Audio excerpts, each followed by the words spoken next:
Clean gameplay all around. Yep. It's always nice seeing the Ditto, since you can always just test your own mastery of your character against someone else's. No gimmicks or anything involved. Just character action. It was still very close, so. A close 3-0. Yep.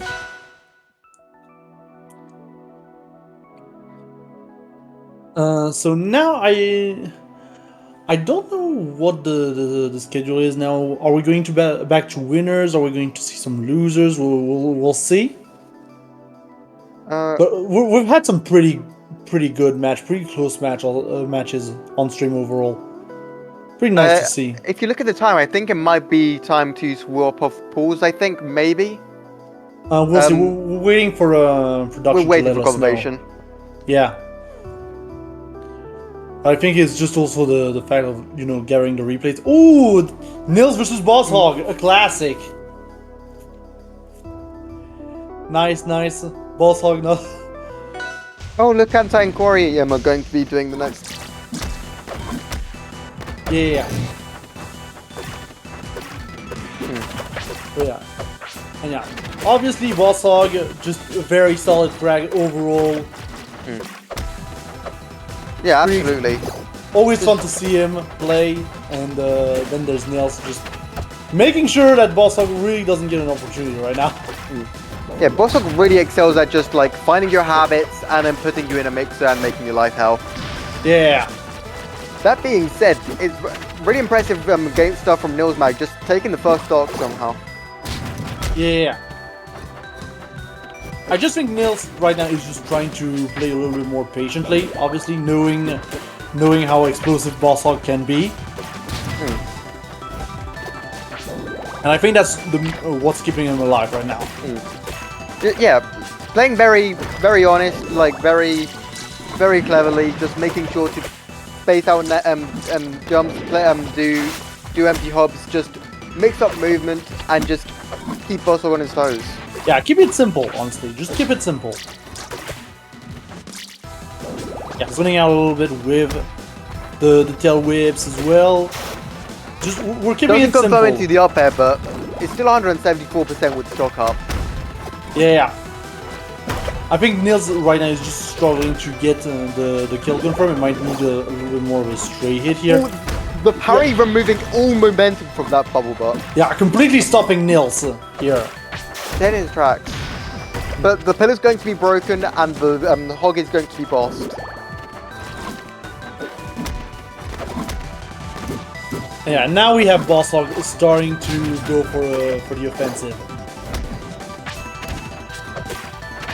Like a few nairs here and there. But yeah, Nils is going to get a little bit of a conversion here to try and keep Boss Hog honest as much as possible. Very nice take chase from Nilsmag there. Yeah, good takes change into the F-Strong. And Boss Hog's going to land the upstrong, but it's not going to be killing. Yeah, we're still safe for the most part for Nils. Unfortunately, the DI here wasn't good. Spot on. So we're going to lose that stock a little bit in a silly way. But either way, things are still really Nils favored. Yeah. But again, if Boss Hog can just get started, it's gonna go really poorly, really quickly. That's a big thing. Like Nils just, I think as long as Nils plays patiently, as we've seen during most of that game. A big thing is that pillar is there, so. Yeah, the pillar is going to prevent most kills from the right side for now.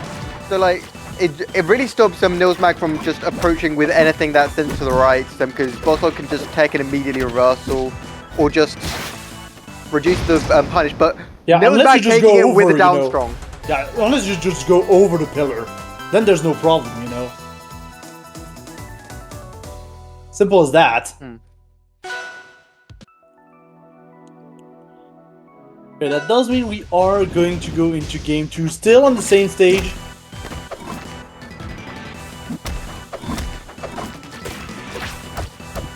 And again, we have a very aggressive start here from Boss Hog. Nils is just going to teleport right out of there and then get caught on the other side by the rock. It can be a little bit tricky sometimes. Nils is going to get the reversal here. Just zone out with... gets the parry. Yeah. And the rocks there just stop it in just any way of going up without having to massively circle around. Forcing the puddle, and that's how the stock was taken. Yeah, I mean, Bossog even tried to go for the gimp with the pillar destruction. But it was enough for Nils to, you know, actually have to respect that option. And instead get baited into Bosshog's confirms. Yeah, what we're seeing from Bosshog is a nice bit of like conditioning, a nice bit of like option limitation, and a nice bit of upstrong. Yeah, and you can also tell obviously that both players have played each other a lot. So they kind of know each other's habits quite a bit. Did you get in there, bounce off a rock? I would assume that just destroys it. Yeah, Bosshog right now Fun kind of fact. stuck here. Don't be bubbles. Oh, Bosshog had a spare pillar to go just get his brutal back, but he's going to get caught with a down strong. Yeah, still. Just a really nice move to catch landings, catch people off guard. Just an amazing move on Orkane's arsenal. Yeah, thankfully we do have side B on Bosshog's arsenal to kind of armor through it. But still. It's kind of predictable and punishable, so... Oh, not going to fall for the tech chase trap. Yeah, Bosshog definitely fishing right now for a kill. Just trying to finish it off. Yeah, I mean, a straight up strong is going to kill. Yeah. Don't be up strong. Just, again, keep it simple. This has been the theme today, is just keep it simple. Yeah. No need to go for some fancy stuff if you can just kill with something simple. Like, the only player so far that I think has been overly flashy was probably Azula. Yeah, and obviously a little bit of Fire IC. Oh yeah, but that's Fire IC. Yeah, that's Fire IC. For him, like, flashy is safe. Like, Fire IC... risks don't exist when you're Fire IC. Yeah, Bosshog's still doing pretty good on these edge guard situations, forcing Nils honestly to teleport more often than I usually see. And yeah, Managing to trade them the bubble butt with the jab, which... yeah, and Nils is going to be getting the parry, but here on the not side B, fast enough on the F strong. yeah, Bosshog unfortunately missing the punish here and the kill. And Nils is just going to teleport into Bosshog here, almost killing him. And now we have a reversal. Like, maybe instead of an F strong, like a down strong and an up strong would have been better. I don't know. Yeah, perhaps. It's tough to say, you know, in retrospect. Yeah, it's easy to say things in retrospect, but like in the heat of the moment, surrounded by like all the tension.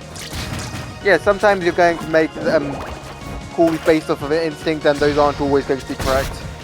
Yeah, and that mistake is going to be enough to get Nilsmag the first stock, but obviously Bosshog is just going to be able to get the stock right back at 169%, you know, it is kind of guaranteed. But Nils right now just doing Nils is being extremely flashy here. Just getting a nice chunk of damage. Yeah, getting pretty consistent tech chases as well. But I hope that doesn't lead them to Nilsmag being too aggro and just too direct and predictable, rather than learning to baiting things out like he did in game 1. Yeah, I just think he saw the opportunity and just went for it.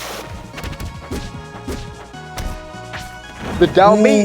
Yeah, also trying to spike with the down B, but unfortunately, yeah, the pillar. The pillars removes resources, just keeping Nilsmag in a terrible place.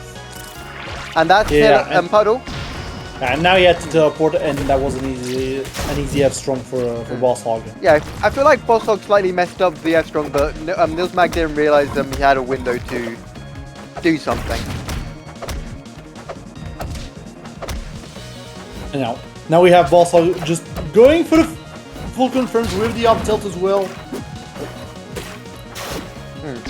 Down to up and taking that one, and yeah, it's just 84% deficit. Like, it's not Nilsmag favored by any means, but it's is winnable. Yeah, it's still winnable, obviously. But like, Still a lot Bosok of is making it situations less are and less winnable. winnable by the moment. Yeah. Because again, just Nair fair right now. Just Nair fair from Boss Hog would take it. Or just Up tilt up here, not quite, but still. Ooh, Yeah. fairly not everything is killing, just yeah. everything is just barely on the border of death. Yeah, but Yeah, then the you reason go you get Waveland down strong, and this time it's Yeah. gonna be the Yeah, big retreat. the reason that like the fair didn't kill is Orcane is relatively heavy off the sides due to his acceleration Yeah, and air and friction. and besides, overall Gates is a little bit of a bigger stage in terms of blast zones, so there's that. Wow, these two players are doing like doubling up on the stages, double forest wall then double gates. Yeah.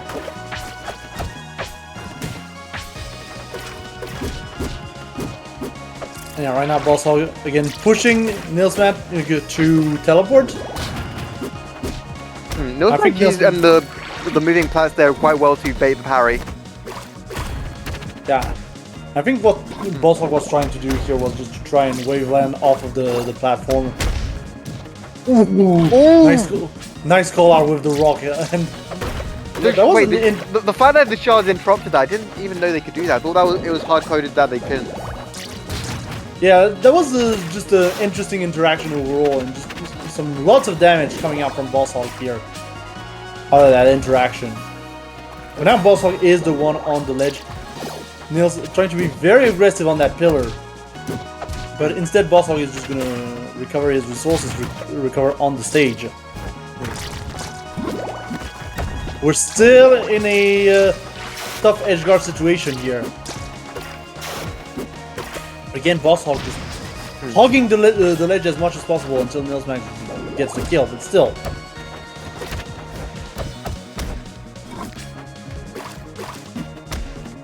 Now Nilsmag is off stage. We're trying to zone out with the rock shards again.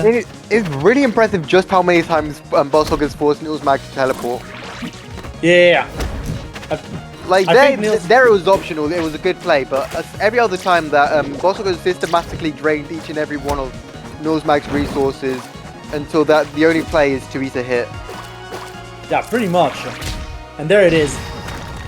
And that's just a free down strong in that scenario.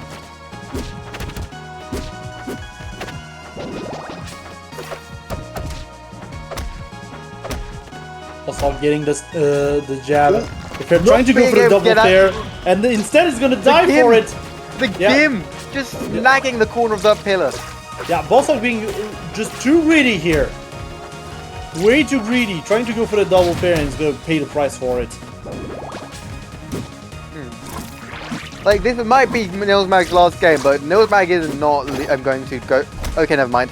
Yeah, I was about to say he's not out of it, but then he just gets buried, and that's it. Commentator's curse, I guess. It happens. It happens. It very much does. But yeah, sometimes it's kind of hard to predict, honestly, what goes through the head of those players. Yeah. Like, we're here on the bench for a reason, all things considered. It's because we're not out there